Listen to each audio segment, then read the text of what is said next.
Welcome back to the Essentially You podcast. I am your host, Dr. Marisa Snyder, and I'm here to help you rock your hormones and feel great in your body so that you can reclaim more energy, vitality, and joy and become the CEO of your health. Let's jump on in. To most people's surprise, when it comes to hormones that influence weight, the top hormonal imbalance is an insulin block, also known as insulin resistance. Insulin holds a key to metabolic dysfunction, or it can hold the key to metabolic flexibility. So why is insulin so overlooked when it comes to talking about women's hormone health? Well, the main reason is insulin is often wrapped up in the prediabetes and diabetes bucket of healthcare. And it's not typically addressed when we start to see women experiencing low energy, night sweats, stubborn weight gain, brain fog, irregular menstrual periods, heavy bleeding, and the symptoms can go on and on. But it's important to understand that insulin is the key. So when we are struggling with insulin resistance, which I am going to full on nerd out today and break it down in just a moment, so get ready. When we are struggling with insulin resistance, it's a vicious cycle to get out of. Because for some of us, even healthy complex carbs can exacerbate the issue and worsen insulin resistance. Basically, with insulin resistance, you can become carb intolerant to even the healthiest carbs, like berries, sweet potatoes, squash, and apples. And that's why it's required to do a hard reset for a short amount of time to actually get you over the hump and start to create more insulin sensitivity. Oh, I know, but what I'm going to do is I'm going to break it down for you today, and I'm going to explain to you not only why this is, but what we can do about it. Because I would never share a problem unless I felt like I had a very viable research-backed solution to give you. So what I first want to do is provide you with a 101 breakdown of insulin resistance, because most women after the age of 40 are dealing with some level of insulin resistance from a number of factors. Now, the three biggest factors that I find play a major role in why we are struggling with insulin resistance after the age of 40 is, number one, the slow decline in sex hormones, namely progesterone, estrogen, and testosterone, right? As they precipitously drop and we lose these protective hormones, this can drive our bodies into a state of insulin resistance. Now, if you want to learn more about the interplay between insulin and your sex hormones, you know I got an episode on it. Turn to episode 274, Why So Many Women Are Struggling with Insulin Resistance and Poor Metabolic Function. Now, the second biggest factor I have found based on the research today is a decline in muscle mass starting in our 30s. So here's the deal. Low muscle mass equals less skeletal muscle for our cells to intake that excess glucose. If we don't have enough muscle mass to take in that excess glucose, we're going to have a situation of insulin resistance.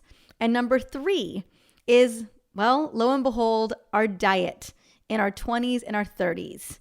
Even potentially earlier, could have been even in our teen years, that is lending to inflammation in the body and lending to inflammation in our cells, which is ultimately driving that insulin resistance. Now, I believe that knowing this information gives us the power to pivot as our bodies pivot during perimenopause and beyond, so that we aren't struggling with sluggish energy, stubborn weight gain, and a brain that simply isn't working the way that it used to.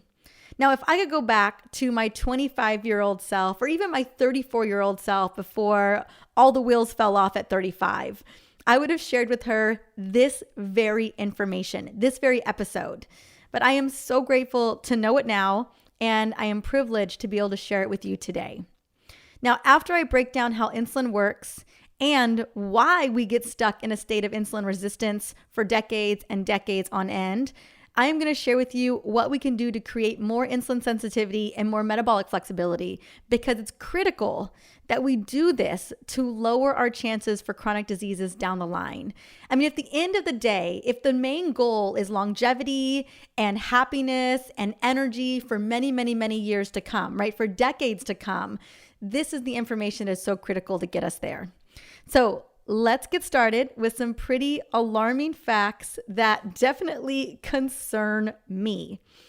What we know is that half of all US adults are known to have insulin resistance, and over 80% may have insulin resistance, since we know that the estimates are low. Now, when we look even closer at women, over 65% of us have insulin resistance over the age of 40 due to the 3 factors that I mentioned earlier, along with some other factors that I'm going to share later on, right? It's nuanced when it comes to the factors. The 3 ones are definitely the big needle movers, but there's other considerations that I'm going to be sharing later on. Now, an estimated 33.9% of US adults age 18 and older, this is over 84 million people, have prediabetes. But let me tell you, most don't even know that they have it. This is why I recommend getting a hemoglobin A1C lab test annually. This is the best indicator for knowing if you've got insulin resistance outside of looking at high triglyceride levels that you can easily get your GP to test for. Like your general practitioner should have no problem signing off on a hemoglobin A1C blood test. Now, what you're looking for in terms of levels. With a hemoglobin A1C, if you have a level of 5.7% to 6.4%, this indicates prediabetes and insulin resistance. Anything above 6.5% is considered type 2 diabetes. Now, it's important to note that if you are in the 5.7 range or higher, that you have had insulin resistance for a minute and that it is exacerbated to prediabetes and that you are still running a situation with insulin resistance at the same time. So do me a favor, next time you're at your doctor's office, just ask to get the blood test. And you can even ask for A1C or hemoglobin A1C. And I promise you, they will run it for you. Diabetes, prediabetes is the biggest epidemic that we're dealing with right now in this country. Let me tell you, they will run it for you. Now, I want you to know that a hemoglobin A1C is a better indicator than fasting blood glucose. And you don't need to be fasting to take this test. Anytime you go to your doctor, you can ask for this and they can do it. Now, if you are close to a 5.5 hemoglobin A1C level or more, ask to have it checked every 3 to 6 months to monitor the number. Now, what I'm going to recommend today can help lower the number and lower your risk for prediabetes, metabolic dysfunction, and any other chronic conditions that can ensue because of this level of inflammation.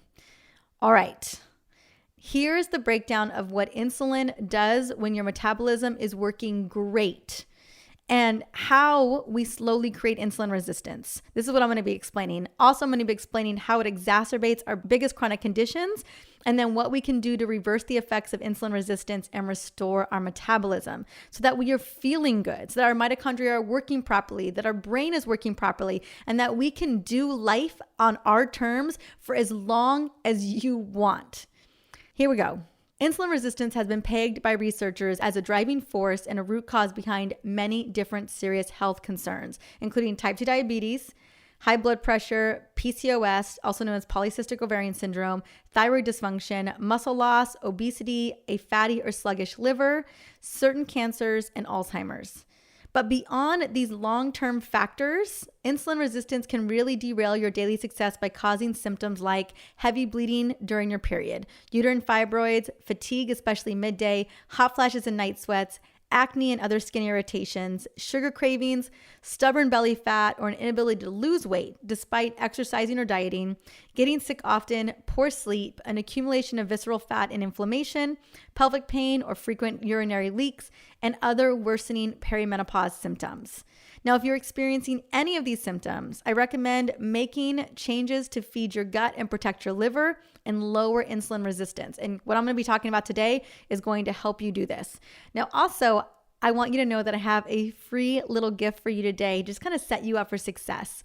I have my top 10 liver-loving superfoods guides with recipes included, because it's one thing to have a list of superfoods to eat. It's another thing to actually know what to do with them that you can literally begin incorporating today. Every recipe is designed to not only support your gut and liver, but it will also help keep insulin levels stable. So you can go and grab the recipe guide in the show notes, because I'll tell you what, it is a great first place to start outside of the recommendations that I'm going to be giving with you today. Now that you have this epic gift, let's start by walking you through the digestion of a perfectly functioning body. So when we eat food, certain foods cause a rise in blood glucose levels, right? That's normal. Of the three macronutrients, carbohydrates, proteins, and fats, only carbohydrates make a very substantial impact on blood glucose levels.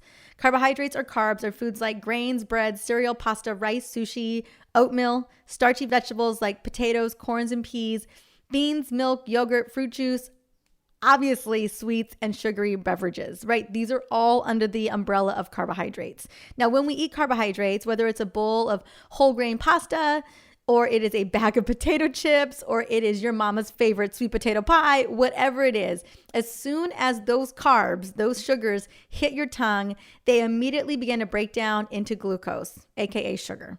Now, this breakdown into glucose continues as these carbs move through the stomach into your small intestine. From there, the glucose leaves the digestive tract and enters into the bloodstream.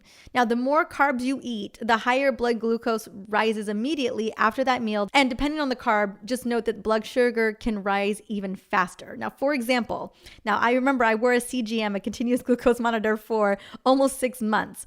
So for example, if you were to drink a milkshake or a Starbucks Frappuccino, or even a full fruit smoothie, this will raise your blood sugar the fastest because it is liquid, simple sugars.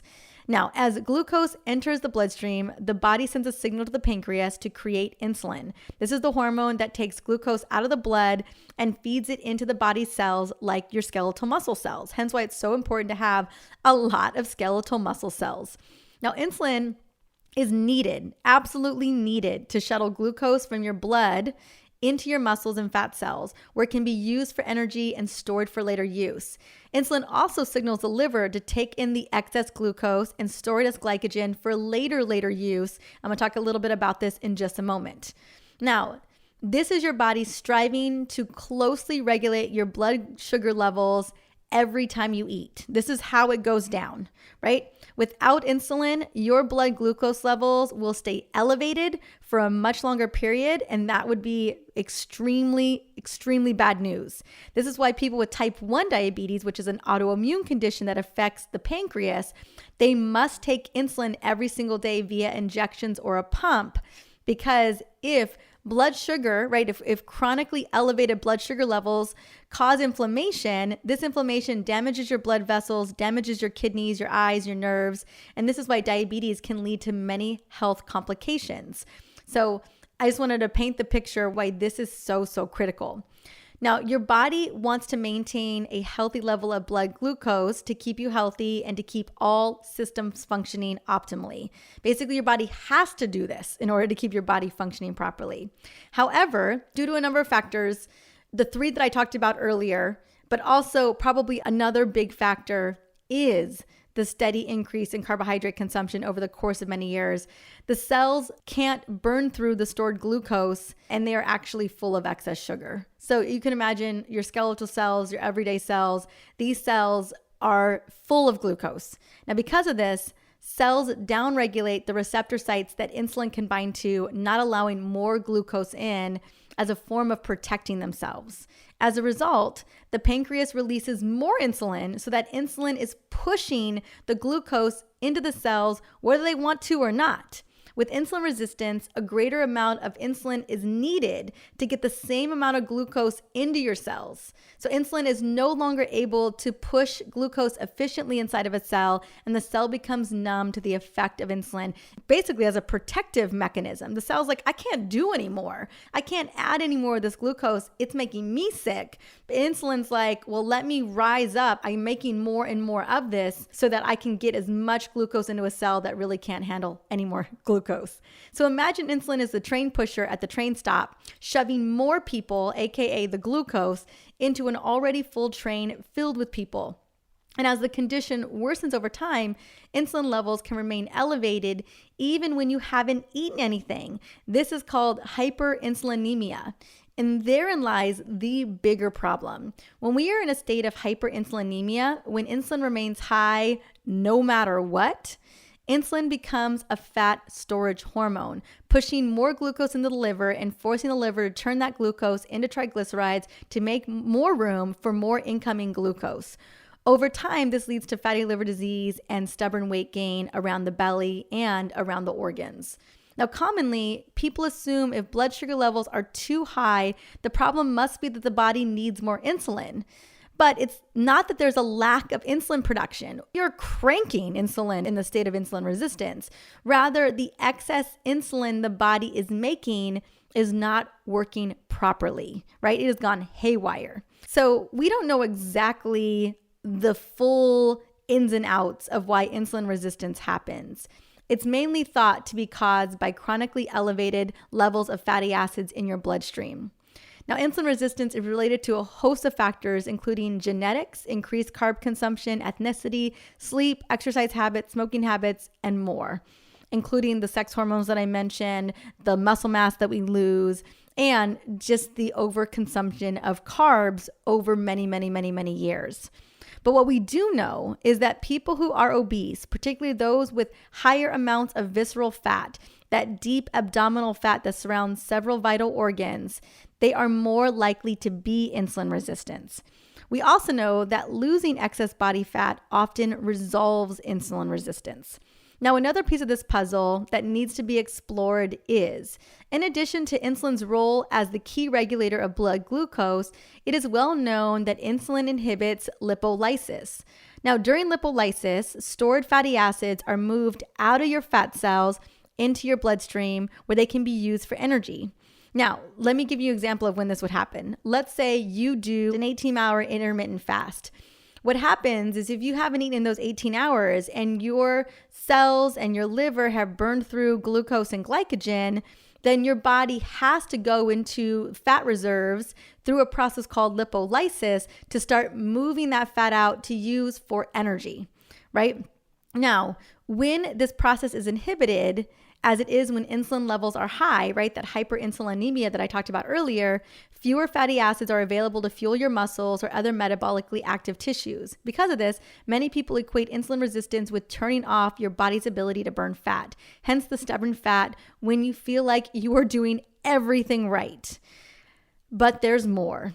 Insulin also stimulates lipogenesis. Now, during lipogenesis, fatty acids are moved from your bloodstream into your fat cells where they are stored for later use. This is often referred to as being in fat storage mode, something most people try to avoid. What's more, lipogenesis can also cause carbs to be converted to and stored as fat, known as de novo lipogenesis, also known as DNL. It's important to note that although de novo lipogenesis only happens in meaningful amounts when there is an overall surplus of carbs and calories, that is, you are eating more calories than you can burn.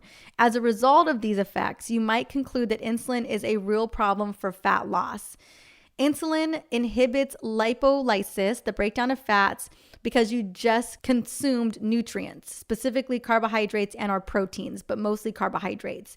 And it's more efficient for your body to use those incoming nutrients for energy than to liberate the stored nutrients, specifically fats, for energy.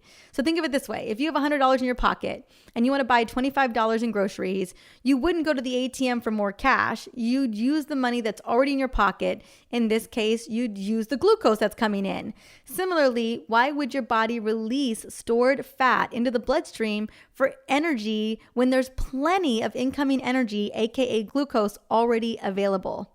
So until we decrease that glucose supply, which can be extremely abundant, we can't tap into the fat reserves, right? And if you are operating at a place of hyperinsulinemia, where no matter what time of the day, whether you're eating or not eating, you have an elevated amount of insulin inside of your bloodstream, this is when we become carb intolerant. This means that any carb, even a healthy carb, is going to sway you into a major blood sugar swing. And that is problematic because then you're in a constant vicious cycle of stubborn weight gain, fat storage, and insulin resistance. And that requires a hard stop, right? So I wanted to just speak into what that looks like. So now that you have a context for how insulin resistance is potentially created and how insulin resistance persists, I want to spend some time on what we can do to give your body a system reset. Because you may be thinking to yourself, what if I'm insulin resistant, right? Here is how you address it. One of the most challenging parts of insulin resistance is the difficulty in reversing it. The most researched way to reverse insulin resistance, prediabetes, and type 2 diabetes is losing visceral fat. That is that deep fat around your organs and your belly. But how do you do that if too much insulin is in the blood and it's blocking the release of the stored fat into the bloodstream, right? How do you bypass that broken system? Well, in some cases, I'm not going to lie, it requires more drastic measures to reset this powerful hormone. But there are things that we can do on a daily basis to reset our blood sugar, insulin, and metabolism. And I think what's important is to test and measure where you're at. If you are at a place of prediabetes and diabetes, best believe you've had insulin resistance for a long time and just requires more drastic measures to make a shift, right? But if we're just dealing with a situation where we've got insulin resistance and we haven't gotten to these other levels of metabolic dysfunction, these are the recommendations that I think are going to really move the needle for you. So I believe I've got 10 recommendations. And the first one is not the sexiest, but I think it is often, we don't think highly enough of it. It's often overlooked. We think we can get away with not doing more of this. And that is high quality sleep. Quality sleep matters when it comes to restoring metabolic function. That is just the way it is. It is critical that we reset our circadian rhythms by incorporating evening rituals and morning rituals. So I want to walk you through what the evening looks like and then what the morning looks like. Now for your evening, to reset those circadian rhythms, and I know that many of us are just recovering from daylight savings the last week, but it's important that we eat 3 hours or more, like have a window of 3 hours before you go to bed that you have dinner, so that at least your body has 3 hours or more of time to digest that food. And that gives your body a break to go into restoration mode while you sleep. What we know is that your brain needs a 3-hour break of dealing with all of the, digestion and everything that happens after you have a meal, so that it can go in and clean house to fully remove excess toxins and junk from working hard all day long. Now, I also recommend, in order to get that deep sleep, 30 minutes before bed, take 300 milligrams of magnesium glycinate. And I have a great supplement called Zen Sleep that can really get the job done. Now, my Magnesium Restore supplement is perfect to support relaxation and mood before bed. It literally can shut down all that mental chatter and the endless to-do lists that are going on and kind of calm the mind, relax the muscles, just get you ready for a nice, peaceful, deep sleep. Now, you can pair this, if you're going through perimenopause or even menopause, you can pair Magnesium Restore with GABA, like a pharma GABA or a taurine. And magnesium, I'll tell you what, is one of the best superstars supplements when it comes to supporting insulin sensitivity and for helping to protect your liver, especially at night when we are naturally more insulin resistant. Also, in terms of hygiene, when it comes to getting a good night's sleep, no electronics or blue light an hour to 30 minutes before bed so that you are pumping that melatonin that you need so desperately. And make sure that your room or your bed is dark and cool enough so that you are not restless and you're able to get into that deep sleep. You know this. Aim for at least 8 hours per night and make sure those 8 hours are full of high quality shut-eye, meaning that you spend as much time as possible in REM sleep and in deep, deep restorative sleep. This means creating a sleep routine. And let me tell you, I hook you up. I'm sharing it with you now, a little bit of it. I have an epic sleep routine in my latest book, The EO Menopause Solution. If you haven't grabbed a copy of that book, I highly, highly recommend it. Now, let's go to the morning. So you've had your deep, amazing sleep, right? Resetting your circadian rhythms there. Then in the morning, to help turn on your cortisol awakening response, this is driven by cortisol, to make sure that your body is fully awake and that your body is generating energy for you, I highly recommend going outside in nature and getting some fresh air in the first 30 minutes after you wake up. Not only will this boost mitochondrial levels, because this is like a very easy, graceful way of doing hormesis, which is stressing the body to produce more mitochondria, but it also helps you to lower stress and it helps you feeling more energized. I'm telling you, try this week and you will feel a difference. Now, if you really want to take it to the next level in terms of energy and boosting your metabolism, try exercising 15 to 30 minutes or more outside, even if it's yoga or Pilates or taking a walk getting where you fit in. I recommend doing this in the morning while you still are in the fasting state. You're still in fasting mode from the night before, because if you are still fasting at this time, you are going to be able to tap into that glycogen store, or better yet, you may have already burned through glycogen that night and now you're tapping into fat storage, right? You're tapping into that lipolysis that I was talking about, that we want so badly to start burning off that excess fat that we're holding on to. Now, this will help to stabilize your blood sugar levels as well, boost insulin sensitivity, and also boost energy, right? It's a win-win-win across the board. Plus, when you work out when cortisol is at its peak in the morning, you feel great. Versus trying to work out in the afternoon or evening when you are already feeling drained and burned out because your body is in wind down mode, right? I cannot work out past like 2:00 in the afternoon anymore. I just feel like, because my body's already winding down for the day. All right, so that is how we reset our circadian rhythms. And I feel like these are small and simple rituals that we can absolutely leverage for our morning and evening routine. Number 2 is intermittent fasting. This is a very effective strategy for reducing inflammation, lowering blood sugar levels, boosting energy and focus, and getting your body in fat burning mode and increasing mitochondrial function. Now, I recommend aiming, when you get started on this, aiming for 13 to 16 hour window, 3 to 5 times a week. Now, a 16-hour window is ideal. This leaves you with an 8-hour eating window in the day. And if you can really push it, like really push it, try to up it to a 20 to 24-hour window. These extended windows can lend to burning more fat and has been shown to, in some cases, reverse prediabetes and diabetes. Now, if you want to repair your cells via cellular autophagy, right, do some cellular cleanup, try a 17 to 18-hour fast 1 to 2 times a week. Cellular autophagy is the act of literally your cells doing some major spring cleaning and getting rid of any waste that it doesn't need and burning off some excess glucose that it probably wants to get rid of. And when we give our cells time to clean shop, it significantly extends our longevity. Also, a 17 to 18-hour fast is great again for that lipolysis, burning off that excess fat. So just be thinking about that. Now, if you want to dive in deeper into this conversation, I have an amazing interview with Dr. Mindy Pelz, who is literally the intermittent fasting expert for women. And there is some considerations to consider when we're cycling and when we're in perimenopause. But in menopause, we really have a lot more freedom to really play with this. And I have an interview coming up in a couple weeks with Cynthia Thurlow. Her new book is Intermittent Fasting Transformation. So hold out for that interview coming up in a couple of weeks where we dive deeper into this conversation. All right, number 3. Break your fast with powerful nutrition, with protein as the focus.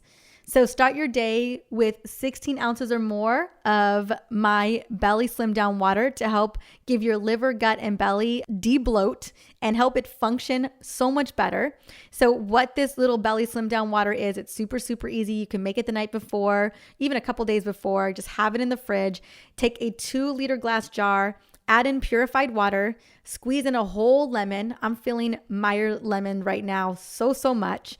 Add 10 to 15 mint leaves and a whole slice of cucumber and a little dash, if you love, cayenne pepper or ginger root if you're feeling a little spicy, a little metabolic booster. Because what we know is that cayenne pepper can boost your metabolism and help you burn an extra 50 plus calories a day. So just something to consider. Next, when it comes to breaking your fast, add cinnamon to your coffee instead of sugar, right? We've got to be breaking up with sugar if we want to reset insulin levels because sugar is only exacerbating the problem. So this is a really easy cut. This is a really easy way in which we can cut out that excess sugar. And remember, when sugar is in a beverage, it hits the bloodstream way faster, spiking our blood sugar. So can you imagine waking up every single day, instead of keeping yourself in kind of a fasting state where you're burning off that excess glycogen, moving into fat burning mode, you add sugar to your coffee and bam, you have a massive sugar spike where you have to drive more insulin into the system so that you get rid of that sugar, right? So cinnamon, not only is it amazing for stabilizing blood glucose, it's also very heart protective. And to me, it may take a week to get used to, but I love sugar in my coffee. I've been drinking sugar in my coffee or my tea, my matcha latte for well over a decade. I think since 2008 is when I switched over. And it is, like, again, you don't go back. Now, make sure, number 3, a part of, setting yourself up for success, the first meal of the day, is make sure you have plenty of protein at every meal, especially breakfast. No matter when you have this first meal, right? Breakfast could be 10 a.m., 11 a.m., 12 p.m., getting where you fit in. Breakfast for me, I don't eat breakfast foods.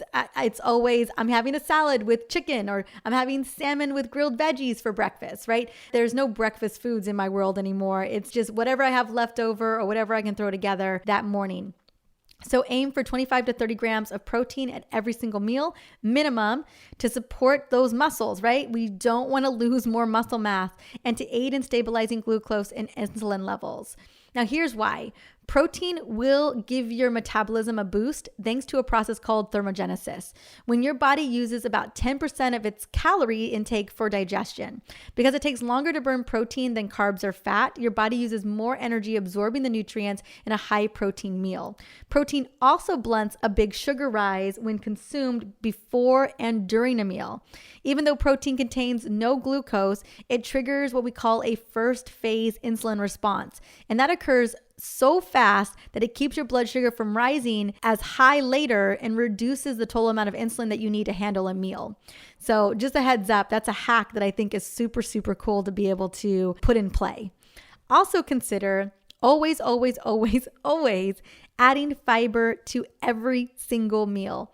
Soluble fiber in particular can help control blood sugar spikes. It dissolves in water to form a gel-like substance that helps to slowly the absorption of carbs in the gut. It's like it literally puts a gel around the epithelial layer of your gut and just slows everything down. This result is a steady rise and fall in blood sugar rather than a spike. Fiber can also make you feel full. Your microbiome loves it. Your colon loves fiber. I mean, everybody in the body loves fiber. And this also reduces your appetite and your food intake. Now, I personally add fiber to my green smoothies every single morning around 10 or 11 o'clock. And I also eat a salad before my biggest meal of the day. Honestly, I eat salads all day long. That is just either it's in a smoothie or it's in real salad form. Like tonight, after I finish this, we are having steak salad. We're having a super sexy steak salad. I'm super excited. Lots of bitter greens, lots of colors of the rainbow, avocado, I think we're having some walnuts in there. So I'm really excited to get to that meal pretty soon. And a small salad before a big meal will help soak up the starch and sugar from the meal and slow down that blood sugar increase. Lastly, consider eating lightly cooked vegetables during a meal to slow down the digestion of a meal and to help soak up any excess sugar that could be coming from rice or could be coming from bread or whatever you're eating. Just a heads up. Number 4. We're getting there. Number 4. Walk 20 to 40 minutes after meals, especially after dinner. Now, I know you've heard me say this. I have a whole episode on walking being like one of the best things that you can do for your health, but especially at dinner because you are most insulin resistant naturally at that time.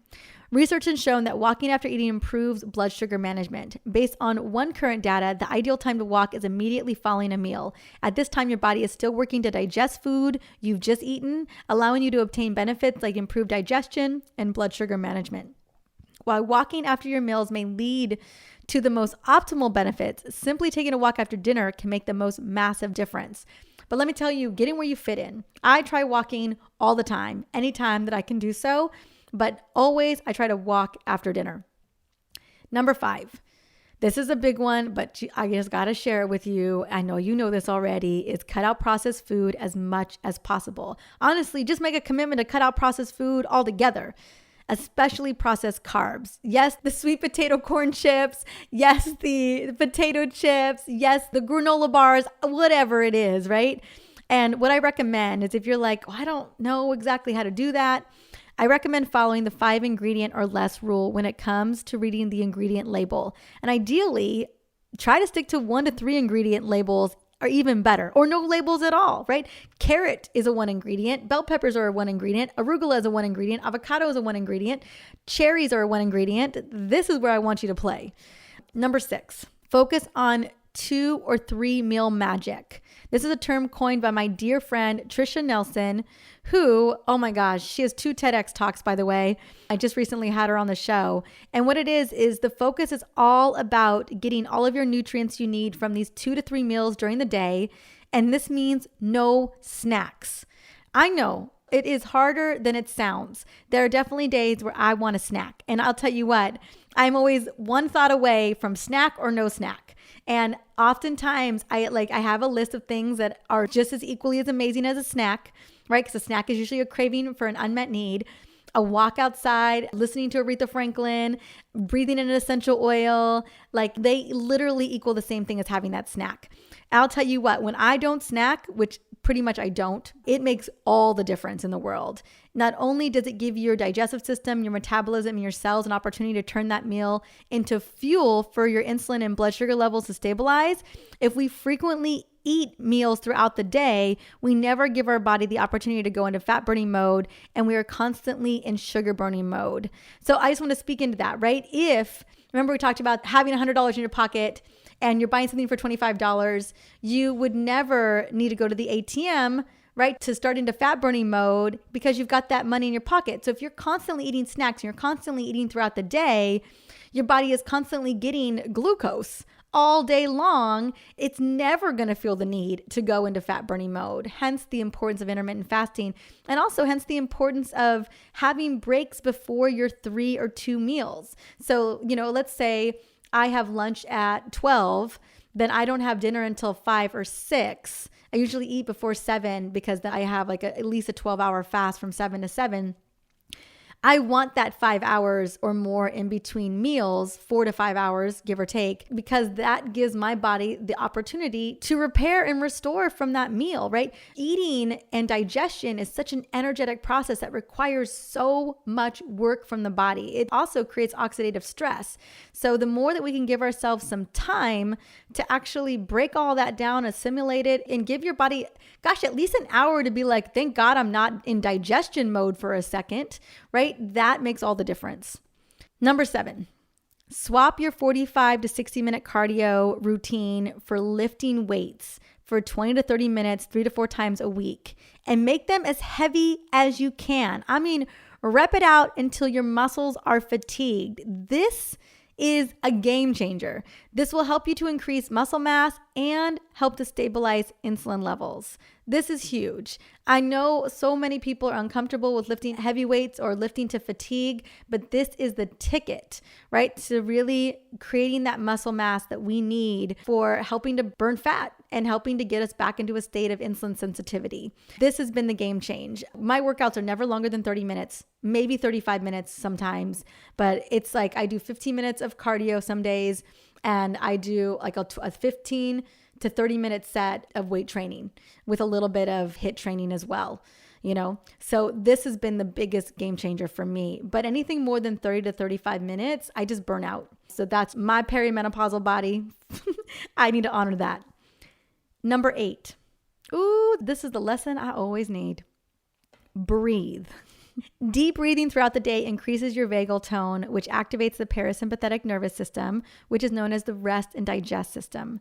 Given how often we are feeling stressed and firing off that sympathetic nervous system, aka the stress response system, aka survival mode, it's critical to focus on increasing our vagal tone so that your body can relax faster after encountering a stressor.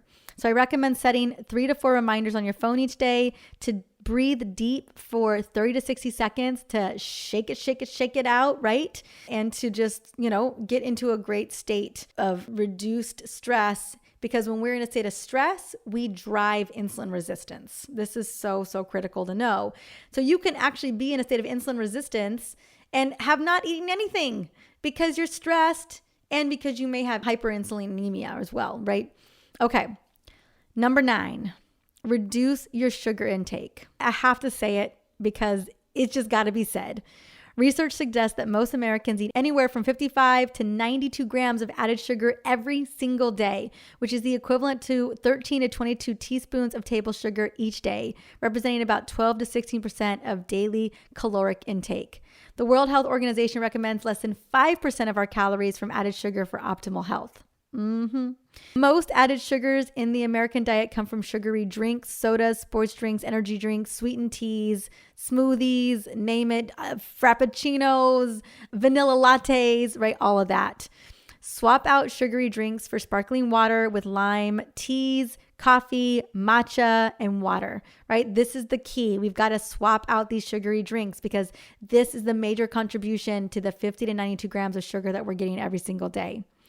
Note also grain and dairy-based desserts such as cakes, pies, donuts, ice cream account for more than 18% of the intake of added sugar. So swap out desserts for warm tea with almond milk, dark chocolate, berries and coconut whip, peaches and other fresh fruit with cinnamon, right? There's ways to get that little something without jacking up high levels of blood sugar spikes.